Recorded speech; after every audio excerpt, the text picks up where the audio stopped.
విదేశాల్లో ఉద్యోగం, యూకేలో సెటిల్మెంట్, జీవితాన్ని మార్చేస్తామనే హామీలు, సోషల్ మీడియాలో సక్సెస్ఫుల్ ఫ్యామిలీ ఇమేజ్.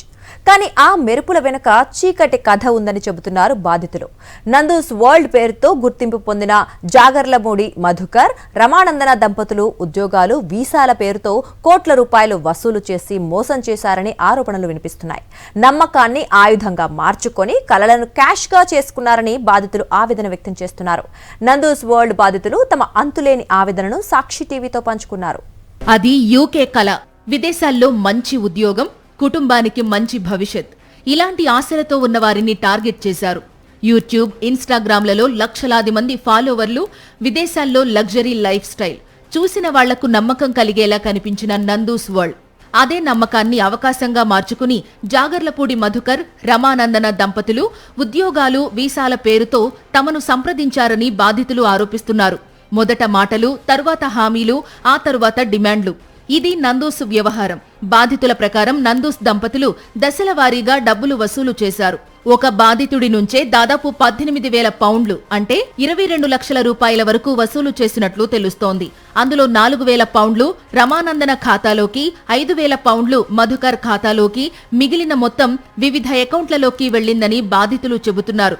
ప్రతి పేమెంట్కు ఒక కారణం, ప్రతి కారణానికి ఒక హామీ, అదే నందూస్ దంపతుల ప్లాన్ అని బాధితులు అంటున్నారు. సో జాబ్ 2023కి ఇస్తే నీకు జాబ్ తో పాటు వీసా ఇస్తానన్నారు కాబట్టి దానికోసం అని మేము 18,000 పౌండ్స్ పే చేసామండి. దగ్గర 22 లక్షలు. ఓకే. సో అక్కడ నుంచి ఒక 1.5 year వరకు జాబ్ లేదు, ఏం లేదండి.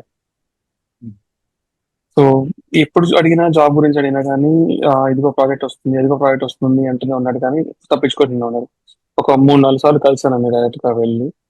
సో ఇప్పుడు రమానందన ఆమెను ఇన్వాల్వ్ చేయొద్దు, ఆమెకు సంబంధం లేదన్నారు, కానీ నేను కూడా సేమ్ రేవతి గారు వేసినట్లే నేను కూడా 4 లక్షల పౌండ్లు, 4,000 పౌండ్లు నేను ఆమె అకౌంట్ లో కూడా వేసాను. మరి ఎందుకు వేయించుకున్నారన్నారు?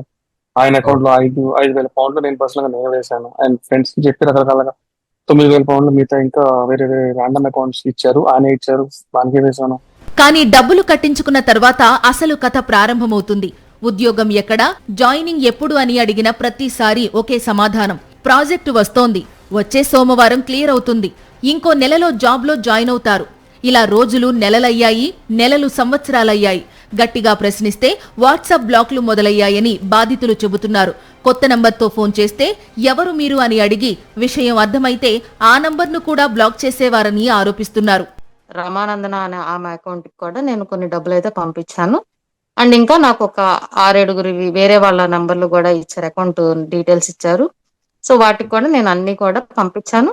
ప్రతి ఒక్క ట్రాన్సాక్షన్ డీటెయిల్స్ అన్ని కూడా నా దగ్గర ఉన్నాయి. ఇంకా ఆ జాబ్ వీసా వచ్చిన తర్వాత కూడా ఆయన నాకు జాబ్ అనేది ప్రొవైడ్ చేయలేకపోయారండి. యాజ్ అ కన్సల్టెన్సీగా వాళ్ళు నాకు ఏదైతే ప్రామిస్ చేశారో, జాబ్ మీకు చూపిస్తాము, జాబ్ ఇస్తాము, ఇదంతా ప్రాసెస్ జాబ్ కోసమే, కాబట్టి నాకు జాబ్ అనేది వాళ్ళు ప్రొవైడ్ చేయడంలో వాళ్ళు ఫెయిల్ అయ్యారు. వాళ్ళు అంటే మధుకర్, జాగర్లమూడి గారు. వీసా వచ్చింది, బట్ నేను ఇంకా జాబ్ లో జాయిన్ అవ్వలేదు.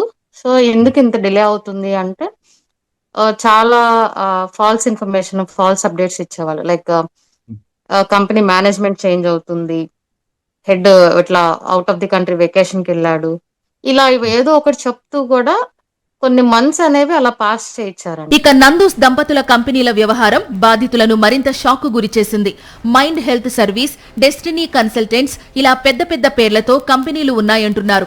కానీ ఆఫీసులు ఎక్కడా, లొకేషన్ ఏదని వెతకడం ప్రారంభిస్తే షాకింగ్ విషయాలు బయటపడ్డాయి. ఎక్కడా ఇలాంటి పేరుతో ఆఫీసులు లేవని, చెప్పిన లొకేషన్లు అన్నీ ఫేక్ అని బాధితులు కన్నీళ్లు పెట్టుకుంటున్నారు. డబ్బు కట్టిన వాళ్లు ఫోన్లు చేసి నిలదీస్తే ఆఫర్ లెటర్లు మాత్రం ఇచ్చారు. కానీ ఆ సంస్థలకు ఫిజికల్ ఎగ్జిస్టెన్స్ లేదని, ఇంటి అడ్రస్లతో నడిచే పేపర్ కంపెనీలేనని బాధితులు ఆరోపిస్తున్నారు. ఉద్యోగాల కోసం ఇచ్చిన ఆఫర్ లెటర్లే ఇప్పుడు లీగల్ ఎవిడెన్స్ గా మారాయి. సడన్ గా ఒకసారి కంపెనీ నుంచి, హెచ్ఎంఆర్సీ నుంచి నాకు మెయిల్ వచ్చి మీకు వీసా క్యాన్సిల్ అయిపోయింది, నేను కొంచెం వెళ్ళిపోవాలనుకుంటే 4 రోజుల్లో మళ్ళీ ఇక్కడ ఉండడానికి మేము మళ్ళీ వేరే వాళ్ళ దగ్గర వీసా తీసుకోవాల్సి వచ్చింది ఇక్కడ. సో 1.5 పాటు మేము ఇల్లీగల్ గా బతినట్టు కదండి. 1.5 పాటు మాకు జాబ్ లేకుండా ఇక్కడే ఉన్నాం. అలాగే నా దగ్గర మెయిల్ ఉన్నాయండి, నేను కంపెనీ వాళ్ళు పెట్టిన మెయిల్ సైన్స్ అసలు ఫిజికల్ గా కంపెనీ ఉందేమో చూద్దాం అంటే అసలు కంపెనీ లేదు అక్కడ. ఆయన ఇంటి అడ్రస్ పెట్టుకొని ఉంటాయి కంపెనీ రిజిస్టర్ చేసినప్పుడు. అవి ఆ తర్వాత డెస్టినీ కన్సల్టెన్సీ దాని పేరుగా ఉన్నాయి. ఉద్యోగం రాకపోవడం ఒక ఎత్తైతే వీసా సమస్యలు మరో ఎత్తు. ఇప్పటికే డబ్బులు కట్టి ఉద్యోగం రాక ఆవేదనలో ఉన్న బాధితులకు అకస్మాత్తుగా హెచ్ఎంఆర్సీ నుంచి మెయిల్స్ రావడంతో వారి పరిస్థితి మరింత దిగజారింది. యూకే ప్రభుత్వం నుంచి తమకు వీసా క్యాన్సిల్ అయిందని, నెల రోజుల్లో యూకే విడిచి వెళ్లాలని నోటీసులు అందాయని బాధితులు చెబుతున్నారు. దీంతో ఒక్కసారిగా భవిష్యత్ అంధకారంలో పడిపోయింది. ఉద్యోగం లేదు, ఆదాయం లేదు. దీంతో ఏం చెయ్యాలో తెలియని పరిస్థితి.